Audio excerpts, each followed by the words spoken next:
अस्सलामुअलैकुम वरहमतुल्लाहि वबरकातहू। How are you? मैं ठीक हूँ। तुम ये बताओ कि तुम बाहर खड़े हुए मारूक से क्या बातें कर रहे थे? यार वो आलिया, तुमने उससे ये क्यों कहा है कि यहाँ पे कोई नहीं चाहता कि वो यहाँ रहे?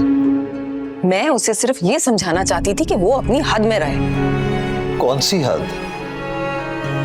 क्या कसूर किया है उसने, मैं जान सकता हूँ क्या? क्या कुछ नहीं किया उसने। मेरे घर की हर चीज में मदाखलत कर रही है। हिजाब का होमवर्क तक कर रही है। अगर वो हिजाब का होमवर्क करेगी तो हिजाब क्या सीखेगी? और अब तो बच्चे मुझसे ज्यादा उसकी बात मानते हैं। उसकी हरकतों और रवैयों से तो मुझे ऐसा लगने लगा है जैसे वो मेरे घर को अपना घर समझने लगी है। वो भूल गई है कि वो यहाँ पर सिर्फ आर्जी तौर के लिए आई थी। तो तुम्हें इस बात पर गुस्सा क्यों आ रहा है? गुस्सा तो मुझे उससे ज्यादा खुद पर आ रहा है कि आखिर मैंने उसको अपने घर में इतनी खुली छूट क्यों दे रखी है।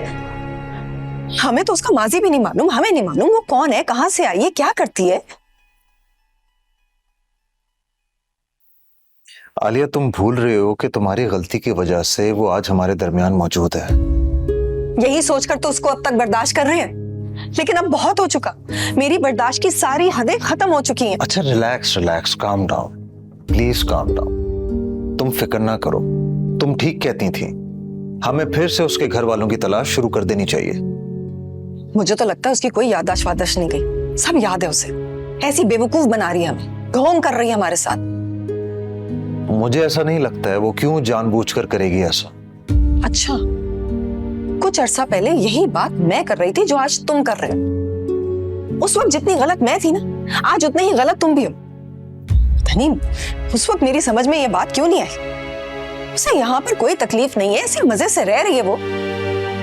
आलिया, उसको घर में रहते हुए जितना भी अच्छा लगे हम उसके लिए जो भी करें, लेकिन इस तरह से उसकी मुसीबत खत्म नहीं होने वाली है। हाँ, मैं जानती हूँ किस तरह से तुम उसकी मुसीबत खत्म करना चाहते हो।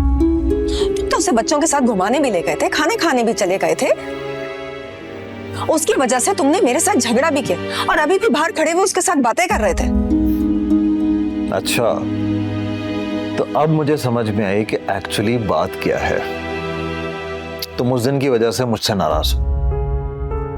देखो आलिया, उस दिन जो मैं उन लोगों के साथ गया तो सिर्फ और सिर्फ बच्चों और अम्मी की वजह से, क्योंकि मारूक उन सबका अकेले ख्याल नहीं रख सकती थी, तो इसलिए मैं भी साथ चला गया। और उसी दिन वापस आकर मैंने तुमसे उस बात पर माफी भी मांगी थी और तुमने मुझे माफ कर दिया था, लेकिन शायद दिल से माफ नहीं किया था। अच्छा छोड़ो आलिया, मैं तुमसे सिर्फ थोड़ा सा टाइम मांगता हूं।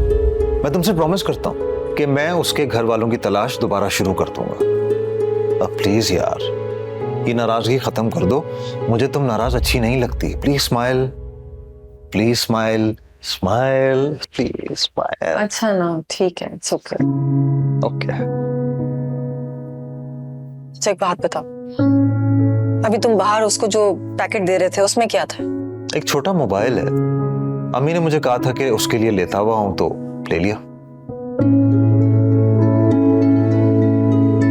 अस्सलाम वालेकुम अम्मी। वालेकुम अस्सलाम। तुम कब आ गए, पता ही नहीं चला मुझे। अभी कुछ देर पहले। यार बहुत टाइट भूख लगी हुई है, कुछ खाने को दे दो यार। ठीक है, तुम कपड़े चेंज करो, मैं खाना लगाती हूँ।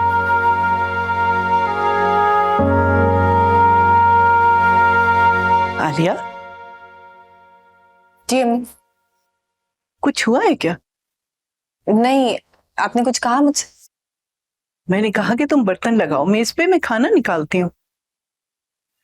जी, लगाती हूँ।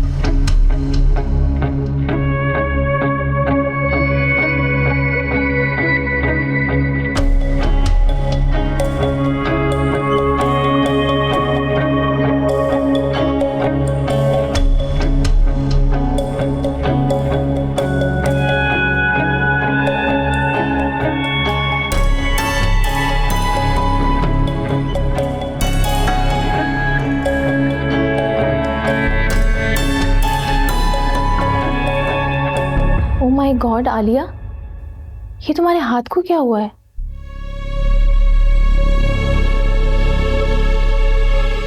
पता नहीं, मुझे तो खुद समझ में नहीं आई कि निशान कहाँ से आ गया। हो सकता है ये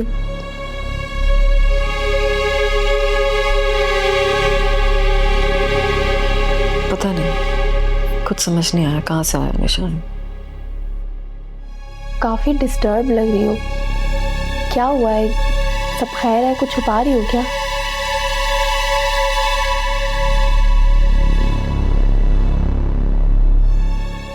साइमा,